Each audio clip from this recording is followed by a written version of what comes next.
So KC, how SKAdNetwork handles postbacks is a little bit different than maybe what was being done in the past. Can you speak a little bit about what's changed there? Yeah, absolutely. So SKAdNetwork fundamentally is built on the premise of user privacy and removing loopholes that may allow networks or DSPs or any other third-party platform to work backwards from postback data to identify a user uniquely. That kind of belies the purpose of SKAdNetwork. And so they have, in my opinion, they have two main ways that they're doing this.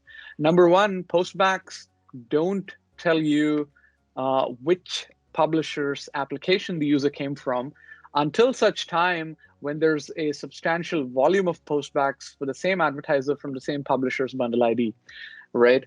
This is something Apple's calling the privacy threshold. The industry believes that is anywhere between 50 installs to a 150 installs kind of number. And what that basically means is that until for advertiser A, publisher P drives at least 100 installs, the postback will not contain the publisher's name or bundle ID. And that is an interesting constraint, right? It actually supports the privacy side of things quite a bit, right, in principle and in practice. However, it may ding small publishers. Small publishers do take a long time to drive 100 installs for a given advertiser.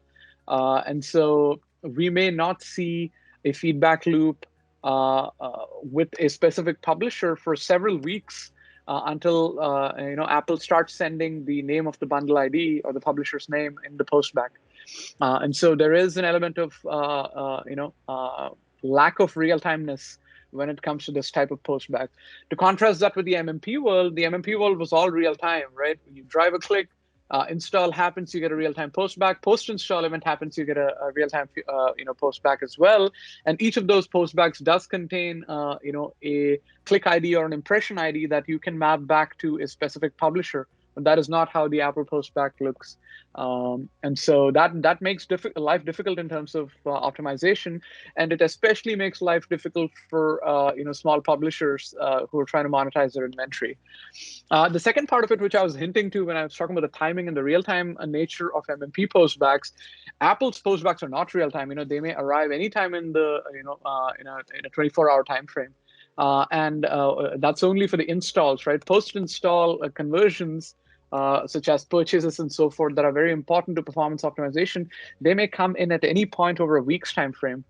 And so all ad tech bidders that have been built on the premise of real-time postbacks from MMPs that allow for very granular optimization and scale up no longer can function the way they used to.